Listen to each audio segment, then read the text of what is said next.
नमस्कार दोस्तों, आपका स्वागत है। एरिक मेडहस नाम का लड़का जो बहुत ही कम उम्र में इस दुनिया से चला गया और उसके जाने के बाद उसके माँ ने एक ऑटोमेटिक राइटर के मदद से उसके बेटे के आत्मा के साथ संपर्क किया और उसको महत्वपूर्ण ऐसे कुछ सवाल पूछे और उसका जवाब भी एरिक की आत्मा ने बहुत ही अच्छे से दिया। दोस्तों, आज के इस भाग में एरिक के माँ ने उसको कुछ इस तरीके से सवाल पूछा कि नरक आखिर आत्मलोक का किस तरीके से होगा।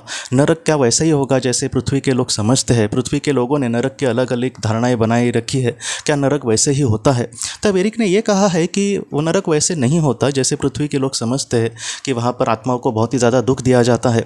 उसने ये कहा है कि इंसान जो खुद का नरक है वो खुद ही बनाता है। और ये जो बात है, एरिक ये कहता है कि आपको समझना बहुत ही ज़्यादा मुश्किल है, क्योंकि पृथ्वी का जो जीवन है वो आत्मलोक से बहुत ही ज़्यादा अलग है। यहाँ पर कोई एक बुरा इंसान भी एक अच्छी ज़िंदगी जी सकता है, लेकिन आत्मलोक में जो बुरा इंसान होगा वो एक तो बहुत ही निचले स्थान पर होगा। और एरिक ये कहता है कि वो वहाँ पर किसी और को भी दोष नहीं देगा, वो ज़्यादातर खुद को ही दोष देता है कि मैंने बुरे कर्म आखिर क्यों किए। ऐसा जो बुरे कर्म वाला इंसान होगा वो आत्मलोक में कहीं ना कहीं नरक में होगा।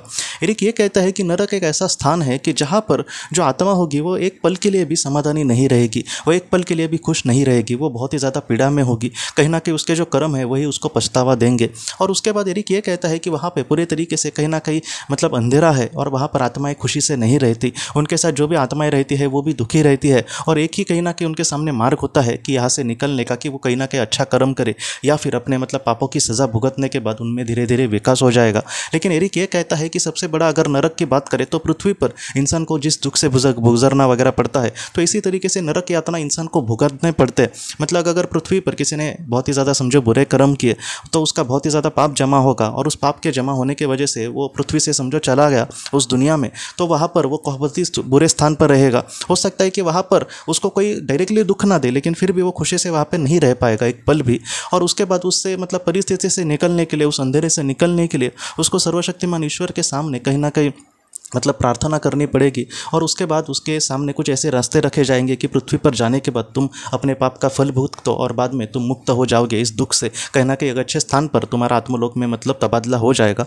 और उसके बाद उसने ये सारी चीज़ें समझो मानी तो वो पृथ्वी पर आएगा और पृथ्वी पर आने के बाद कहीं ना कहीं अच्छे कर्म करके या फिर जो भी उसने दुनिया को दुख दिए थे वैसे ही दुख उसके मिलेंगे और उसके बाद धीरे धीरे दुख भुगत कर उस पाप से वो कहीं ना कहीं मुक्त हो सकते हैं। तो इस तरीके से एरिक ये कहता है कि नरक जो है वो सिर्फ आत्मलोक का नरक नहीं है, बल्कि यहाँ पर आने के बाद उसको जो भी दुख मिलेगा, जिस परिस्थिति से उसको बहुत ही बुरे परिस्थिति से गुजरना पड़ सकता है, तो कहीं ना कहीं उसके लिए वो नरक ही होगा। तो नरक जो है वो सिर्फ एक ऐसा स्थान जहाँ पे अंधेरा है ऐसा नहीं है, बल्कि नरक एरिक ये भी कहता है कि जीवन में आने वाले दुख हो या फिर इंसान कभी कभी एकदम खून के आंसू होता है क्योंकि उसके जीवन में बहुत दुख होता है, तो ऐसी भी चीज़ों को कहीं ना कहीं उसने नरक ही कहा है। दोस्तों, तो एरिक यही कहता है कि अगर हमारे अच्छे कर्म हो तो कहीं ना कहीं हम अच्छे स्थान पर वहाँ पर रह सकते हैं और फिर ऐसे इंसान को आत्मलोक के नरक में नहीं रहना पड़ेगा।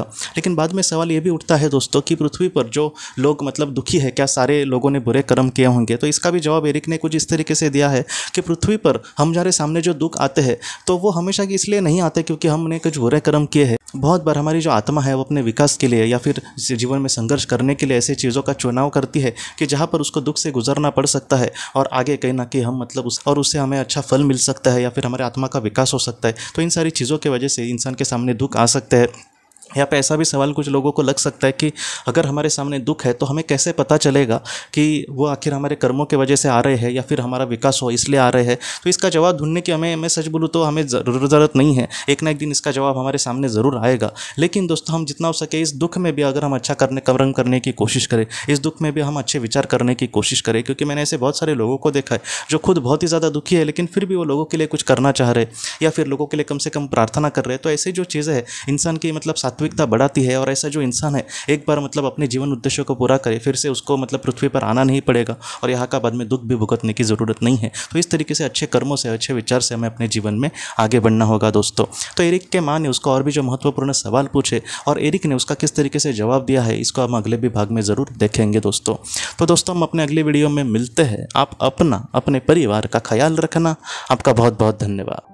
जिंदगी की रोशनी ये एक कंसल्टेंसी है जो ऐसे लोगों को मदद करने की कोशिश करती है जिन्होंने किसी अपने को खोया है या फिर जो लोग अपने जीवन में बहुत ही ज़्यादा दुखी है। अगर आप इस संस्था में सहभागी होंगे तो आपको पास्ट लाइफ रिग्रेशन के लिए ऑडियो बुक्स, PDF किताबें और ध्यान के लिए ऑडियोज़, यह सारी सामग्री ईमेल या फिर व्हाट्सएप पर भेजी जाएगी। इस कंसल्टेंसी की ओर से हम हर महीने ज़रूरतमंद लोगों को घर के राशन, दवाई और सिलेंडर के लिए मदद करने की कोशिश करते हैं। अगर आप इस संस्था को डोनेशन देंगे तो ऐसे ज़रूरतमंद लोगों को आपके योगदान से बहुत मदद मिल सकती है। आपका बहुत बहुत धन्यवाद।